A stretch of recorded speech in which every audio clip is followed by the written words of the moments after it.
sana. Bahati nzuri nashinda sana na Waislamu, kwa hiyo napenda sana kujifunza nao neno la Mungu. Amen. Asante, niliambiwa nitajitambulisha. Kwa majina anaitwa Pascal Ignas Ngaya. Ni mwanafunzi nasoma KCMC.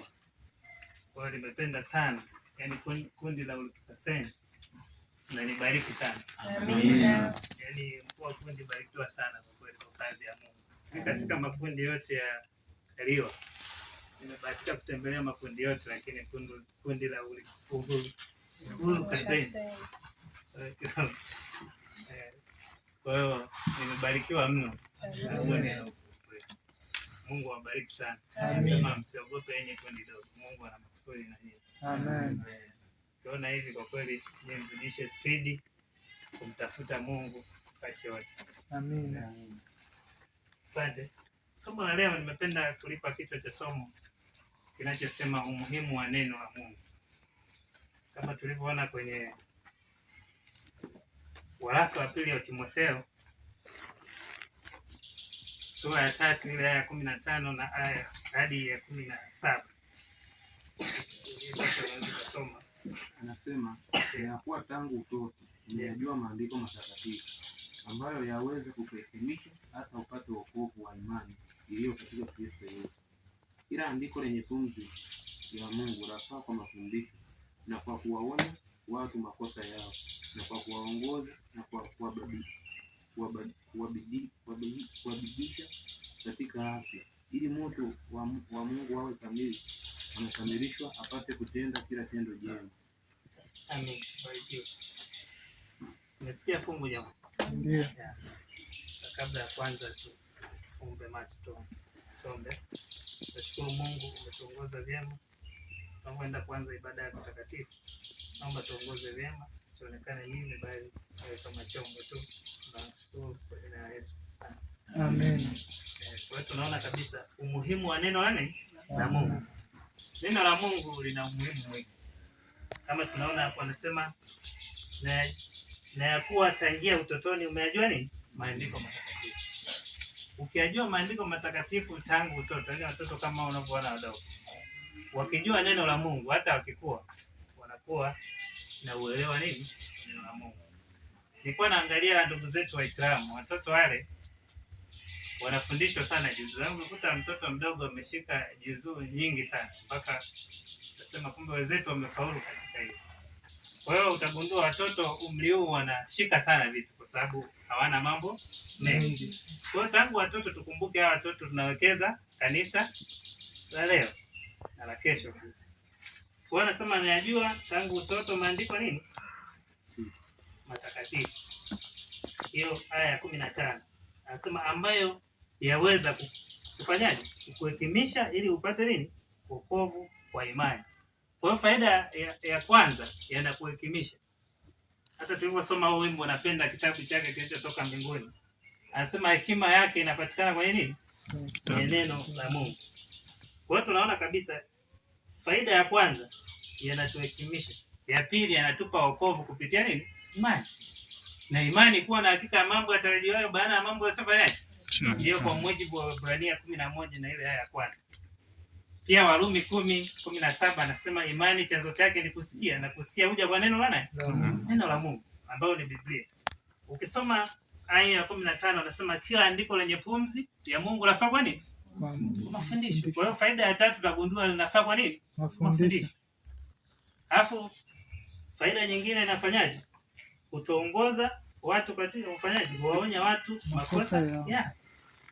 Nilikuwa nafuatilia kwa nini naonya watu makosa yao.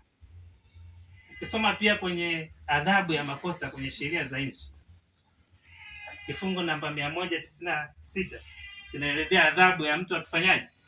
Akiua bila kukusudia. Na amri ya Mungu inasema usiue. Ukiua kwa kukusudia, inasema kabisa utafungwa maisha au kifo, utahukumiwa kifo. Kwa hiyo nikagundua kumbe wametoa kwenye nini? Na Mungu. Na Biblia iishi hapo tu. Imeweka pia kwenye sheria za nini? Za wizi. Soma kifungu cha 255. Kinaeleza pia mambo mtu akifanyaje akiiba. Anaweza kafungwa miaka 7 ndani au kalipa na faini. Kwa hiyo nikagundua kumbe wametoa kwenye neno la nani? La Mungu. Lakini Biblia haiishii hapo tu. Anasema pia kuwaongoza na kuadibisha katika haki. Hiyo ndio faida ya neno la Mungu.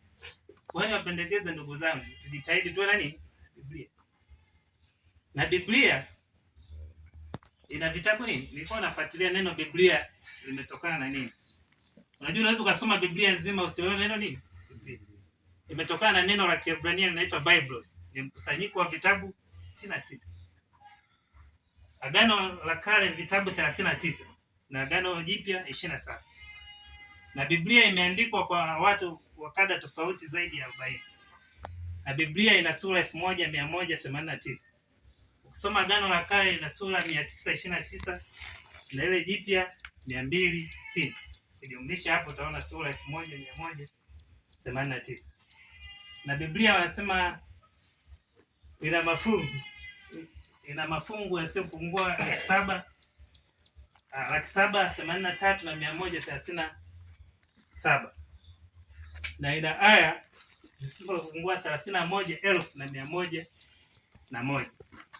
Na Biblia ina maneno yasiyopungua ina herufi zisizopungua 300,000, 300,000, 300,000, 300,655. Tarudia. 300,655 na 680. Na imeandikwa katika maeneo tofauti. Bara la Ulaya, Afrika. Na imeandikwa kwa kipindi takriban 1000, wengine wanasema 1500 kabla ya Kristo hadi 1600. Kwa hiyo utagundua Biblia imeandikwa kwa nyakati tofauti lakini haipingani na nini? Neno la Mungu. Kwa hiyo utagundua Biblia ni kitabu cha muhimu kuliko vitabu vingine. Na Biblia inasomwa na watu wengi kuliko watu wengine. Wanasema hadi bilioni 5 hadi bilioni 7 watu wanaosoma nini? Biblia. Kufuatilia hata madhehebu mengine wanasoma sana Biblia kuliko vitabu vingine. Na ukisoma pia ile Zaburi 119 ile ya tusomea aya ya 9 alafu tasoma na 11. Anasemaje?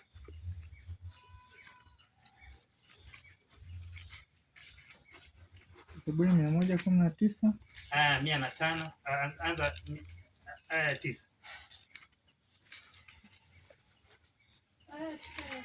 Jinsi gani kijana aisafishe njia yake kwa kutii, akilifuata neno lako. Sana. Anasema jinsi gani kijana afanyaje? aisafisha njia yake kulifuata kwa kutii na kulifuata nini? neno lako. Neno la Mungu. Kwa ili tuweze kuitii njia ya Mungu lazima tufuate nini? Neno la Mungu.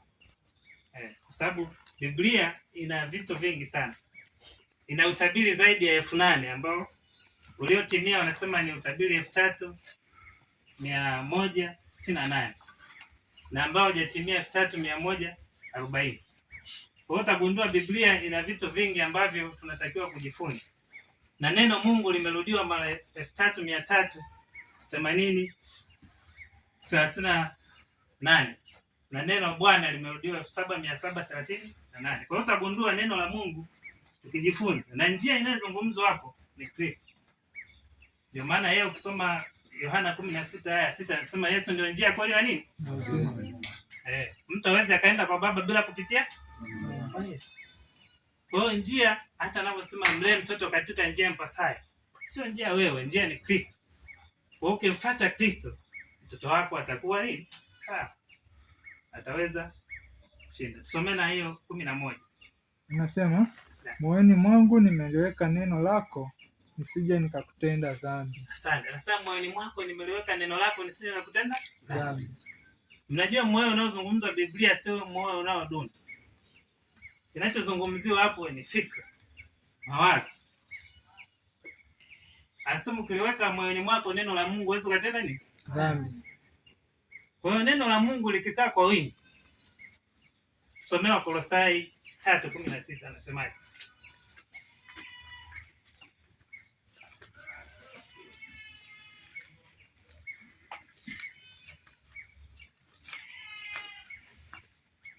inasema neno la Kristo na likae kwa wingi ndani yenu katika hekima yote, mkifundishana na kuonyana kwa zaburi na nyimbo na tenzi za rohoni, huku mkimwimbia Mungu kwa neema mioyoni mwenu. Sana. Sema neno la Kristo na likae kwa nini? Kwa wingi. Sasa iliwezi likakaa kwa wingi kama tusome nini? Kwa hiyo tujitahidi tukisoma neno la Mungu. Na hilo likikaa moyoni. Na ndio maana Methali 4:23 anasema linda sana moyo wako kuliko nini? Vitu Chochote. Ulindavyo. Maana ndiko nini? Zitokazo chemchemi za uzima. Sasa mtu mwingine anaweza kusema nitalindaje? Ili ulinde moyo, lazima ulinde njia 5 za milango yani. Najua hizo mmesoma wote tumesoma Paulo. Kuna macho, masikio na nini nyingine? Ngozi. Domo na kwa hivyo hapo hivyo, kwa sababu mtu anavyotazama kila siku ndio vinabadilisha. Ndio vinambadilisha, ndio maana anakuwa na tabia nini? Kwa hiyo chochote ambacho kinaingia kwenye akili yako kikiruhusu kinaweza kubadilisha. Kwa hiyo ni vitu vya muhimu tujikite kusoma nini? Neno la Mungu. Pia kusoma pia Waebrania, soma pia hiyo Zaburi kabla hujaama. Mstari wa 105. Hiyo 119 mstari wa 105.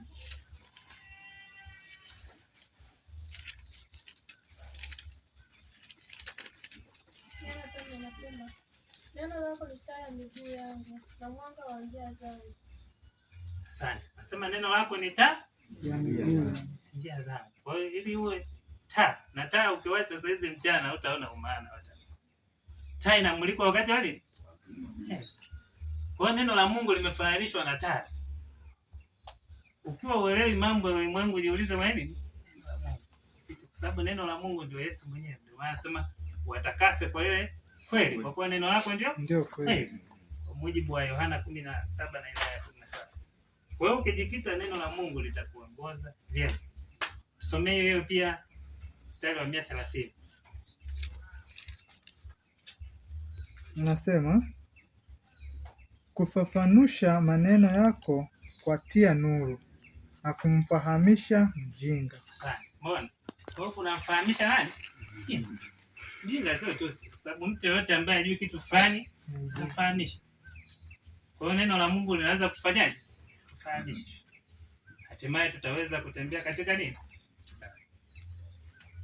Pamoja na hapo tusomee Waebrania 4 aya ile ya 12.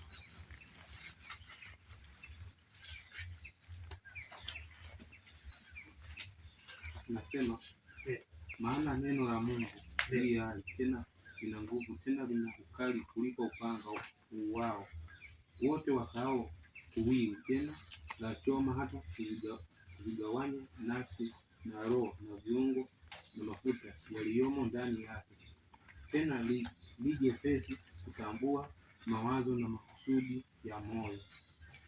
Asante. Barikiwa. Neno la Mungu anasema nini? Li hai. Jambo la kwanza. Tena lina nini? Na nguvu. Lina nguvu. Na ndio maana hata watu wenye mapepo kutumia neno la Mungu na maombi tunaweza kufanyaje? Kushinda. Na ndio maana shetani alishindwa, kwa sababu alishindwa toka mbinguni. Kutumia jina la Yesu na neno la Mungu tunaweza kufanyaje? Ndio maana anasema li hai tena lina nguvu. Jambo la pili anasema tena lina nguvu.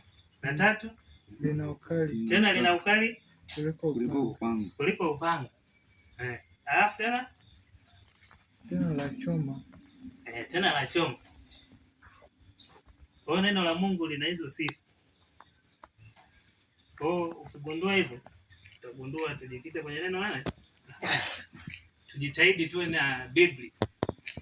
Mwongozo wa kujifunza Biblia. Kesha la asubuhi. Hiyo vitu tukiwa navyo tutaweza kufanyaje? Tembea salama. Pasipo hivyo tutaweza kufanyaje? Kwa sababu utasoma nini kama huna Biblia?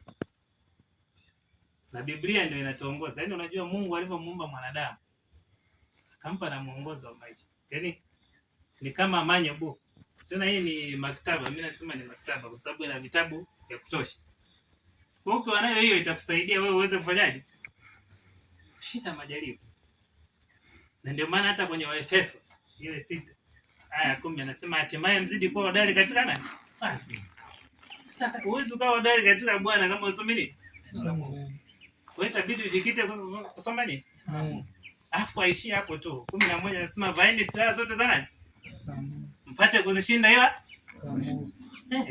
huwezi ukashinda kama hauna nyenzo sahihi. Hata fundi mzuri wao anakuwa na nyenzo nyingi. Wewe unajiita fundi una nyundo tu, kwa hiyo utatatua msumari. Kuna vingine sehemu nyingine zinahitaji solte. Kwa fundi mzuri inabidi uwe na vitu vingi. Tusome neno la Mungu. Hapo hatimaye tutaweza kushinda ila nani? Shetani. Maana sema kushindana kwetu si juu ya damu nani? Vita yetu haionekani kwa macho. Ungekuwa na kipimo cha kiroho anasema spirituometer, ungeweza kugundua wewe mtu yani. Lakini tukijikita kwa Kristo hatimaye tutaweza kufanyaje? Kushinda. Tuwe watu wa maombi. Tusome neno la Mungu. Ellen G. White kwenye kitabu cha Pambano Kuu kurasa 530 anasema hakuna mtu aliye salama hata kwa dakika moja pasipo maombi. Na tulivyosoma hata kwenye lesoni hiyo Yesu alitoa fomu. Mstari hiyo Luka 18 mstari wa kwanza anasema akasema kwa mfano huu inatupasa kumuomba Mungu siku ngapi? Wala tusikate tamaa. Unapokata tamaa shetani ndio anaweza kufanyaje? Kujeruhi. Kwa hiyo kukata tamaa kwa Mkristo si kuzuri. Kwa sababu utaweza kujaribiwa na mwovu ibilisi. Kuna mtu mmoja, yani ninapoambia kukata tamaa sio kuzuri. Hata wengi waliofanikiwa hata maisha tu ya kawaida hakukata tamaa. Huyu tu aliyegundua soda 7 hapo alijaribu mara 7. Mara 7 ndio ikawa vizuri. Anasema mwanzo alimwambia wewe uwezi. Akasema yeye anajaribu mara 1, hatimaye ikawa akasema 7. Lakini sio hapo tu, kuna mtu anaitwa Thomas Edison. Alijaribu majaribio ya kutengeneza bulb mara 1999. Alipojaribu mara hiyo 10,000 na akasema udhaifu wa mwanadamu uko kwenye kukata. Kwa hiyo hata Mungu anatuhimiza tusikate. Kwa hiyo tujikite kuchunguza maandiko takatifu. Tusome pia Yohana 5:39.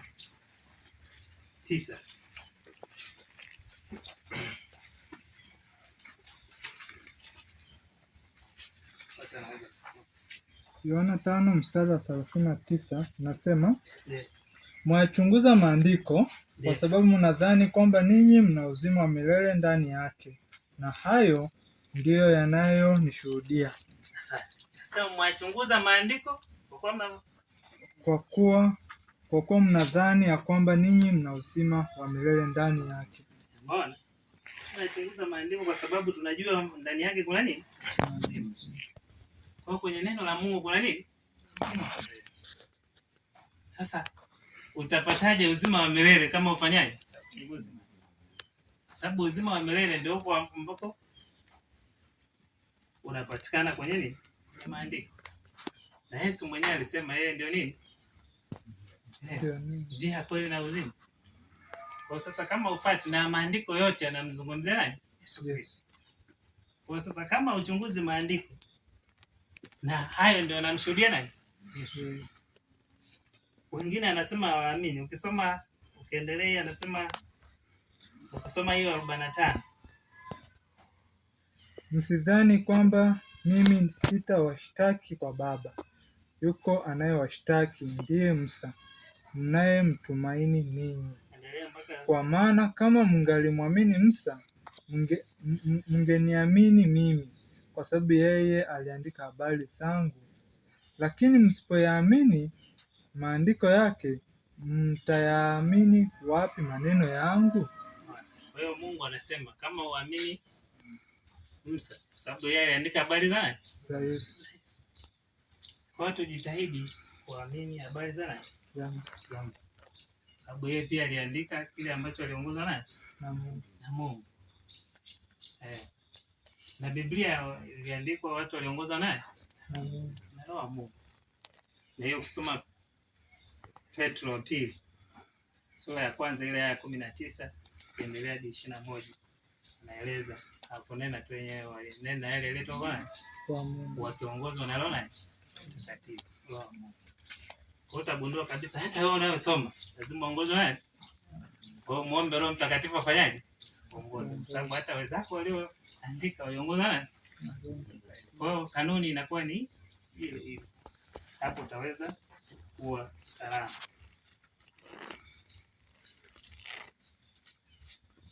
Kwa hiyo hilo ndio neno la Mungu.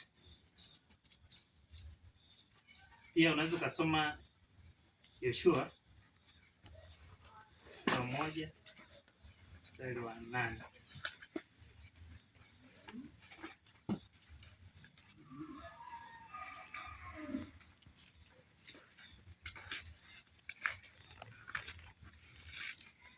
Nasema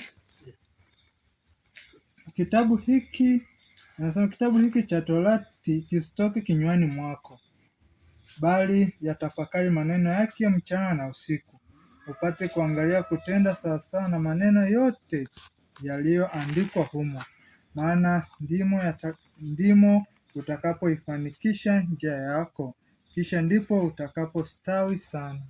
Sasa Bwana anasema kitabu hiki kisitoke wapi? Kinywani mwako. Kitabu cha Torati kisitoke kinywani mwako. Kwa hiyo anasema bali yatafakari maneno yake mchana na usiku, hapo upate kufanyaje? Kuangalia na kutenda sawasawa na maneno yaliyoandikwa. Maana hapo ndio utapofanyaje? Utafanikisha njia yako, kisha ndipo utakapostawi sana. Kwa hiyo tustawi sana, lazima tujikite kwenye neno la Mungu. Hapo kweli tutaweza kufanyaje? Kustawi sana. Kwa hiyo tukifanya hivyo tutakuwa tunastawi kusoma neno la Mungu. Kitabu cha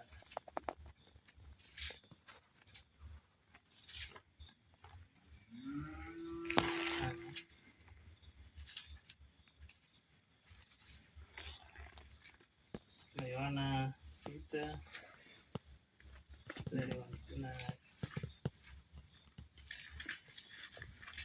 Yohana 5 tusome ile 50. Yohana 6:53. Inasema, basi Yesu akamwambia, amini amini nawaambieni, msipoula mwili wangu. Narudia, basi Yesu akawaambia, amini amini nawaambieni, msipoula mwili wake mwana wa Adamu na kuinywa damu yake, hamna uzima ndani yenu. Sawa. Kwa hiyo Yesu pia alisema. Somea pia, endelea pia 54. 54 anasema, au aulaye mwili wangu na kunywa damu yangu anao uzima wa milele, nami nitamfufua siku ya mwisho. 55. Kwa maana mwili wangu ni chakula cha kweli na damu yangu ni kinywaji cha kweli. Aulaye mwili wangu na kuinywa damu yangu hukaa ndani yangu, nami hukaa ndani yake. Amen. Kiwa sana. Somea pia Ezekieli 3 mstari wa 1 na 2.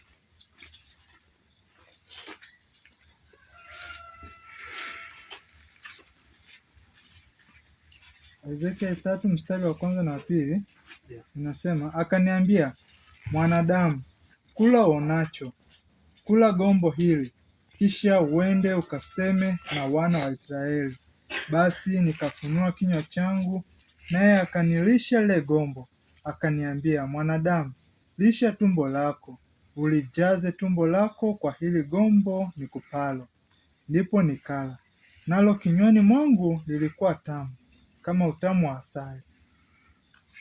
Amen. Bwana, kwa gombo linalozungumziwa hapo ni neno la Mungu. Nasema tamu kama nini? Kama asali. Kweli neno la Mungu lilisoma linabariki sana. Linakutia hekima kama tulivyoona faida zile za neno la Mungu. Linakuongoza. Linaadibisha watu gani? Katika haki. Kwa utagundua neno la Mungu ukisoma siku zote utafanyaje? Utashinda. Sababu limeeleza vitu vingi mno vyenye faida kwetu, ambavyo vinaweza vikatusaidia pia kwenye maisha ya sasa na yale yajayo. Yohana 6:53. Tumesoma?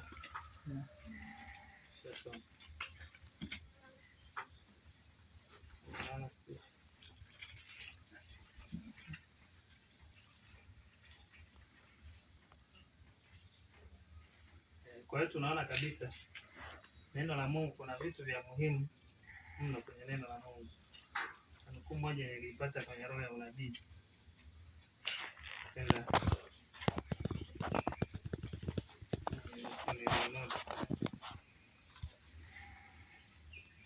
Anasema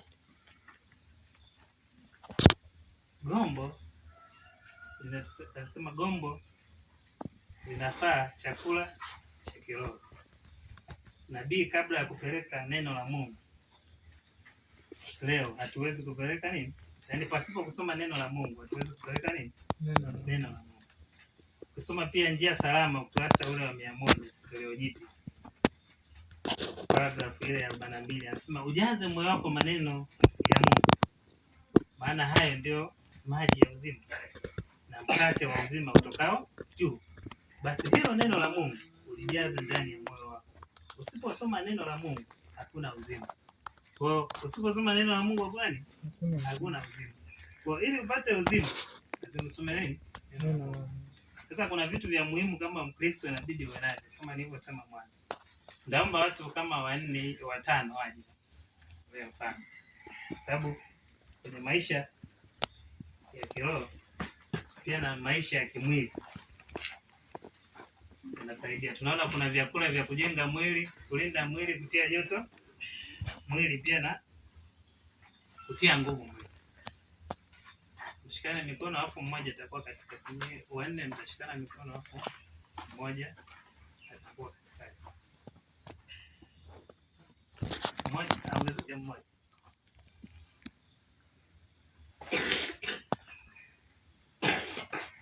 Mmoja katikati.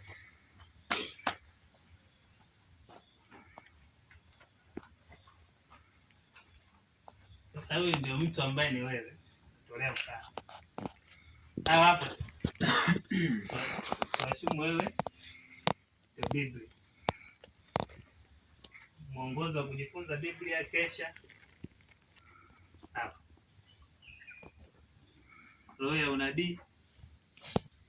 Alafu wewe utakuwa mwongozo wa kanisa. Tuwashumu huyo mtu. Kwani nakwambia kila mtu mwongozo. Sawa ndio mwongozo wa kanisa. Tuwashumu basi nimekwambia. Tuwashumu sasa wewe hauna nini? Mwongozo wa kanisa. Haya, hapo umebaki na Biblia, mwongozo wa kanisa, roho ya unabii. Tuseme tuondoe roho ya unabii. Hapo umebaki na Biblia. Tuwashumu hata unabii hauna. Hapo umebaki na nini? Na Biblia. Tuwashumu hata Biblia. Sasa hapo unakuwa umebaki na nini? Hapo majaribu yakikuta utashinda kweli? Sababu hauna nini? Sababu ili ushinde tumeona kabisa neno la Mungu anasema hii hai tena lina nguvu kuliko nini? Ukataa kuliko wote wale ukataa kuliko. Tumeona tena anasema mwachunguza maandiko kwa kuwa nini? Na uzima ndani yake. Sasa uzima utaupataje kama hivyo vyote vilivyokupa uzima hauna? Hawezi ukashinda. Asante. Kwa hiyo tunaona kabisa ili ulinde mwili wako kiroho lazima pia uwe na neno. Amen. Ili upate nguvu za kiroho lazima pia usome nini pia? Na unabii. Ili utie joto mwili wako lazima usome kesha na asubuhi na mwongozo wa kujifunza nini? Kwa hivyo vyote vinasaidia ili wewe imani yako izidi kuwa nini? Lakini pia neno la Mungu linasema, nitakuwa vyema mtumishi kutusomea Amos 8 mstari wa 11 hadi 16. Maana anasema njaa ya neno la Mungu. Anasema saa inakuja ambapo atafanyaje? Angalieni saa inakuja ambapo itakuja njaa. Tena anasema sio njaa ya kukosa nini? Kuyakosa kuyasikia maneno haya. Kwa ndugu yangu, tusome Amosi mstari wa 11 na 12. Mstari wa 11 nasema, angalia siku zinakuja, asema Bwana Mungu, ambazo nitaleta njaa katika nchi, si njaa ya kukosa chakula wala kiu ya kukosa maji, bali ya kukosa kuyasikia maneno ya Bwana. Nao watatangatanga toka bahari hata bahari, na toka upande wa kaskazini hata upande wa magharibi. Watapiga mbio wakienda huko na huko kulitafuta neno la Bwana, wasione. Asante. Unaona? Hayo sio maneno yangu. Tumesha amenukuu. Kwa sasa inakuja watu hawatasikia nini? Neno la Bwana. Wangapi wanasema kuanzia sasa watajikita kufanyaje? Kusoma neno la Mungu. Kwa sababu umri huu tulionao sasa hivi ni vizuri kushika nini? Kusoma neno la Mungu na kuweza kuyashika wapi? Kichwani. Lakini muda ukienda hutaweza tena kusoma neno la Mungu. Kwa sababu jua likishaanza kukaribia kuzama, utaweza kushika mafungu kutosha. Kwa sababu hapo utanyemelea mara kusahau. Kwa sababu kuna magonjwa ambayo yananyemelea mtu akifika umri fulani. Ndio maana unaona hata serikali ikifikisha mtu miaka 60 nakwambia ustaafu, kwa sababu inajua uwezo una kama mwanzo. Kwa sasa ndugu zangu, ili tuweze kuwa salama, tujikite kusoma neno la Mungu, tuwe watu wa maombi. Hivi vyote vinatusaidia sisi ili tuwe salama. Ndio maana anasema Yesu inabidi tumhitaji gani? Hata ule namba 126. Anasema nina haja na wewe kila saa. Yesu inabidi umhitaji kila saa. Sio dawa kama Panadol unahitaji ukiwa na maumivu, lakini inabidi Yesu umhitaji kila saa. Kwa sababu utapokuwa tu upo naye, hapo na mwovu ibilisi ataweza kufanyaje? Kufanya. Hata Yesu alishinda kwa sababu alikuwa fayaje? Anasoma neno la Mungu. Ukisoma Luka 4:4, anasema alijibu, imeandikwa mtu hatuishi kwa nini? Mkate tu. Tafsiri yake tunaishi kwa mkate na kwa neno la Mungu. Kwa sababu ili uwe na afya ya kiroho lazima usome nini? Neno la Mungu. Ili uwe afya ya kimwili lazima ufahaje? Kwa ni vitu ambavyo vinatakiwa. Unakuta mtu mpaka wiki inakata unasoma neno la Mungu. Kiroho utakuwaje? Utakuwa na afya ya kiroho kweli? Kama chakula tu watu wasipokula siku moja, itakuwa kazi. Sasa neno la kiroho litakiwa kama vile unavyokula neno la Mungu. Kama unavyokula chakula hiki. Ndio neno la Mungu nalo inabidi fanyaje? Usome vivyo hivi. Kwa sababu wewe usipokula wiki, utakuwa salama kweli? Lakini unakuta mtu mpaka wiki inakata yasoma hivi. Neno la Mungu. Mara vitabu bei sana. Mbona samaki hata zile bei watu wananunua? Nakwambia hata nyama watu wananunua. Sasa neno la Mungu jamani tutashinda. Mtu kwenye harusi yupo tayari atoa hata 200,000. Lakini unakuta ndani hana hata kitabu kimoja. Tunaenda hapo tunakuwa tunaenda kufanyaje? Hotel. Tujitahidi tu na vitabu vyeni. Hilo hapo tutaweza kuwa salama. Wangapi wanasema kuanzia sasa tutajitahidi at least hata vitabu 3 vya kiroho ninavyo nyumbani. Wangapi? Na Mungu awabariki. Hiyo mjenyosha kwangu, mmenyosha bwana? Kwa Mungu mwenyewe atashuhudia kama ni kweli ndio bwana. Tutamiliki na Mungu awabariki. Neema yake ikawe pamoja nanyi. Naona kabla hapo tutaimba wimbo namba tutarudia ule wimbo namba 62. Tenda kitabu chake. Napenda kitabu chake kilichotoka mbinguni. Barua kwangu ya Bwana, ujumbe wake wa pendo. Ndani ya kitabu sura ya Yesu naona, karatasi zimekuwa wayo zake za mwongozi.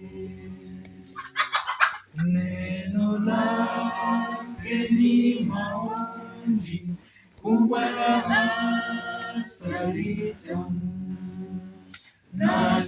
natamani kuonja ule mkate wa uzima, humo ndani ya kitabu sura ya Yesu naona, karatasi zimekuwa wayo zake za mwongozi, mapenzi yake Muumbaji yanafunuliwa humo, hazina kuu ya hekima, utajiri wa ajabu, humo ndani ya kitabu sura ya Yesu naona,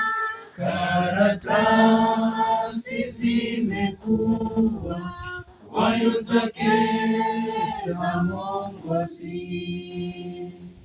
mwangaza wa ulimwengu angaza humo moyoni, uwe mwangamizi kote, taa ya hatua zangu, humo ndani ya kitabu sura ya Yesu naona, karatasi zimekuwa wayo zake za mwongozi. Mtakatifu, mtakatifu, mtakatifu. Nasema asante kutuongoza vyema katika ibada ya leo.